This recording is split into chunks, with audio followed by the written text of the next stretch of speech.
The rain was coming down in sheets as I drove home from the clinic. Another long day, another series of patients, another set of worries tucked away in the back of my mind. Being a pediatrician in Seattle wasn't always easy, but I genuinely loved helping kids.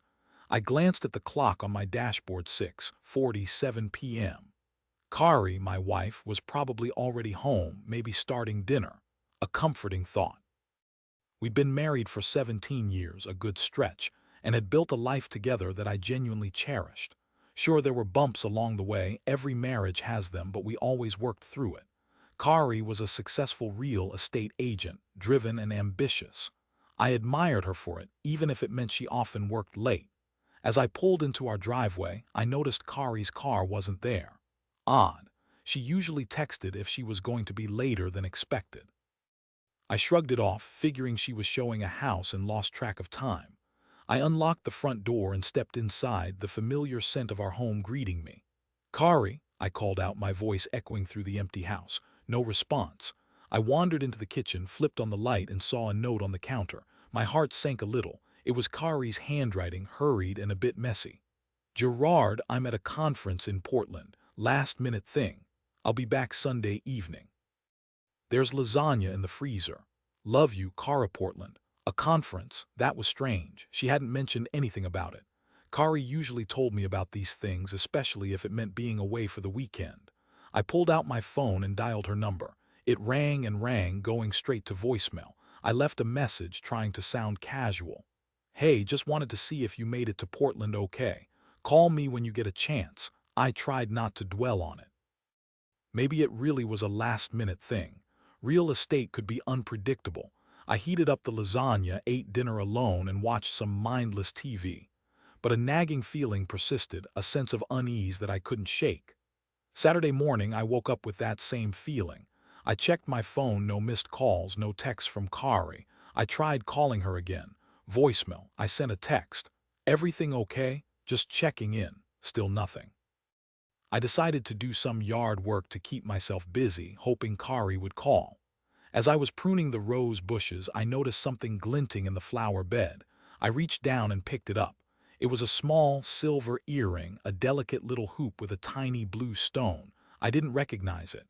Kari didn't wear earrings like this. Her style was more classic, more understated. This was different. My stomach twisted. I went inside, found Kari's jewelry box, and compared the earring to her collection. It wasn't there. This wasn't hers. Where did it come from? The nagging feeling intensified, morphing into a cold, hard knot of dread. I tried to dismiss it, to rationalize it, but I couldn't. Something was wrong, very wrong. That afternoon, I couldn't stand the uncertainty anymore. I decided to call Kari's office. Maybe someone there knew about this conference in Portland. I spoke to her assistant, a young woman named Mallory. "Hi, Mallory, it's Gerard, Kari's husband. I was just wondering if you could tell me a little more about this conference she's attending in Portland." She mentioned it was a last-minute thing. There was a pause on the other end of the line. "Portland. I'm sorry, Gerard, I don't know anything about a conference in Portland. Kari hasn't mentioned anything to me. She told me she was taking a few days off." My blood ran cold. Taking a few days off. But she said no, she definitely didn't say anything about a conference. "Is everything okay?" Mallory asked, her voice laced with concern. I don't know, Mallory, thanks." I hung up, my hand shaking. The cold, hard knot in my stomach tightened, now laced with a burning anger. She lied. She flat out lied to me. But why? Where was she really? And who did that earring belong to? I spent the rest of Saturday in a daze, pacing around the house, replaying every conversation I'd had with Kari in the past few weeks, searching for clues, for signs that I'd missed. I found nothing. She'd been her usual self, loving, affectionate, supportive, or so I thought. Sunday morning, I woke up early, unable to sleep. I decided to do something I'd never done before. I decided to look through Kari's phone. I knew it was wrong, a violation of her privacy, but I couldn't shake the feeling that I needed to know the truth. I waited until I knew she wouldn't be calling soon and found her phone in her purse in the closet. My hands trembled as I unlocked it, using the passcode I knew by heart. I went straight to her text messages. There were the usual messages from friends, clients, and family. But then I saw a name I didn't recognize. Quentin. My heart hammered in my chest. I opened the message thread. It was filled with intimate, suggestive texts, messages that made my skin crawl. Can't wait to see you tonight, my love, counting down the minutes until I can hold you in my arms. This weekend is going to be amazing. Just you and me, baby. I scrolled through the messages, each one a dagger twisting in my gut. They had been planning this weekend getaway for weeks. He lived in Portland. The conference, it was all a lie. Rage, hot and blinding, washed over me. I wanted to smash something, to scream, to tear the world apart. My wife, the woman I loved, the woman I trusted, had been having an affair, and she had been lying to my face about it. I forced myself to calm down, to think rationally. I needed proof. I needed to confront her, but I couldn't do it over the phone. I needed to see her face, to hear her explanation, to understand how she could do this to me. I decided to drive to Portland. The drive was a blur. I was numb, my mind racing with images of Kari and this Quentin, images that burned like acid in my brain. I arrived in Portland late Sunday afternoon, exhausted and filled with a mixture of rage and despair. I used the information from the text messages to find the hotel where they were staying, a trendy boutique hotel in the Pearl District. I parked across the street and watched, my heart pounding in my chest. It wasn't long before I saw them. They emerged from the hotel, hand in hand, laughing. Kari looked radiant, happy, carefree. She looked like she hadn't a care in the world. It was a look I hadn't seen on her face in years, and it wasn't directed at me. The man she was with was tall, handsome, with a confident swagger. He looked like a younger, more polished version of me. My stomach churned. I watched as they walked down the street, arm in arm, stopping to admire the window displays, laughing and flirting. They looked like a couple in love. A couple who had no idea that their world was about to come crashing down around them. I waited until they entered a restaurant before I made my move. I walked into the hotel, approached the front desk, and asked for Kari's room number. The clerk, a young man with a bored expression, hesitated. "I'm sorry, sir, I can't give you that information." I pulled out my wallet and flashed my credit card. "Look, it's an emergency. I need to speak to my wife. Please." The clerk glanced around nervously, then typed something into his computer. Room 304. I thanked him and headed for the elevators, my heart pounding in my chest. As I rode up to the third floor, I rehearsed what I was going to say, how I was going to confront her. But all I could think about was the pain, the betrayal, the sheer disbelief that the woman I loved could do this to me. I reached room 304 and took a deep breath. I raised my hand and knocked on the door. The door opened and there she was, Kari. Her eyes widened in shock when she saw me.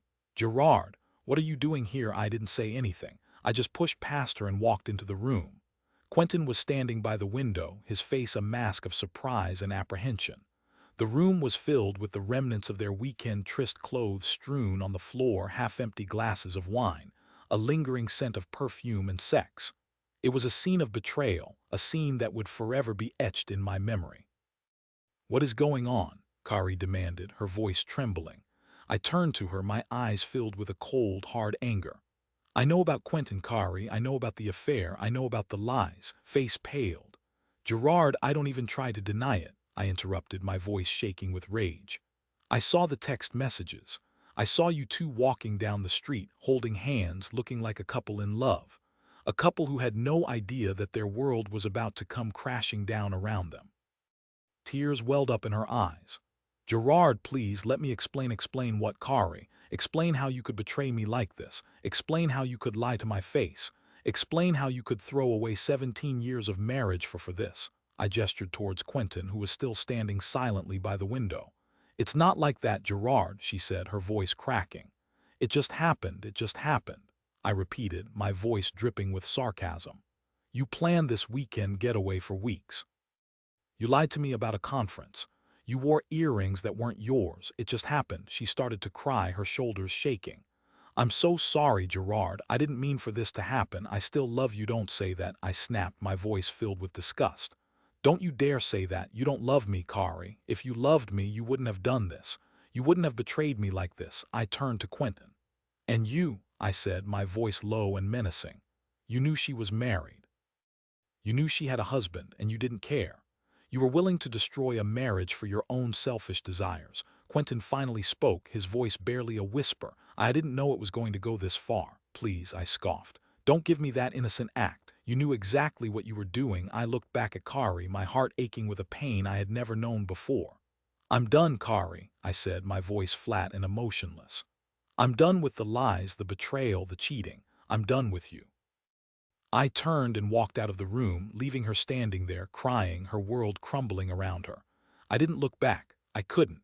The drive back to Seattle was even more of a blur than the drive to Portland. I was running on fumes, both physically and emotionally. I arrived home in the early hours of the morning, exhausted and heartbroken. I walked into the house that had been our home for 17 years, and it felt empty, cold, and unfamiliar. I went into our bedroom, the room where we had shared so many intimate moments, and it felt tainted, defiled. I packed a bag filled with the bare essentials. I couldn't stay here. I couldn't bear to be surrounded by the memories, the reminders of what we had lost. I left a note on the kitchen counter. I'm leaving. I'll be in touch with my lawyer. I walked out of the house, got into my car, and drove away, leaving my old life behind. It's been 6 months since that day in Portland. The divorce is finalized. Kari is living with Quentin in Portland, trying to rebuild her life. I haven't spoken to her since that day in the hotel room. I don't want to. I've moved into a small apartment in downtown Seattle. It's not much, but it's mine. I'm slowly starting to rebuild my life, to find my way forward. It's not easy. The pain is still there, a dull ache in my heart. But I'm learning to cope, to heal, to move on. I've started seeing a therapist, someone who can help me process the pain, the anger, the betrayal. It's helping. I'm also spending more time with my friends, reconnecting with people I had neglected during my marriage. I don't know what the future holds. I don't know if I'll ever be able to trust another woman again. But I'm determined to find happiness, to find peace, to find a way to live a fulfilling life, even after the devastating betrayal I experienced. The hardest part is the memories. The good times we shared, the dreams we had, the life we built together. It's all gone now, shattered into a million pieces. But I refuse to let the betrayal define me. I refuse to let Kari's actions steal my happiness. I'm a survivor, I'm a fighter, and I will get through this. I will rebuild my life, stronger and more resilient than ever before. I owe it to myself. Yesterday, my attorney called me and told me that Quentin left Kari. Apparently, he got bored and found someone else. I don't know if I believe it, but what I do know is that Quentin's wife has filed for divorce and is taking him for everything he's got. He has lost his job. Kari has been calling and texting. I don't respond. She sent me an email saying that she made a mistake. She wants to get back together. She misses the life that we had. I deleted the email without responding. I have no sympathy. She made her bed and now she can lie in it. I'm not going to let her back into my life. I deserve better. I deserve someone who will love me and respect me and be faithful to me. I will find that person someday. But for now, I am focusing on myself and my own happiness. I am learning to love myself again and to trust myself again. I am learning to be happy on my own, and that is the greatest revenge of all. I hope my story serves as a cautionary tale for anyone who thinks that cheating is a good idea. It is not. It destroys lives and families and leaves a path of destruction in its wake. If you are unhappy in your marriage, get a divorce. Don't cheat. It is never worth it. Gerard signing off. Remember, you are not alone and you are stronger than you think.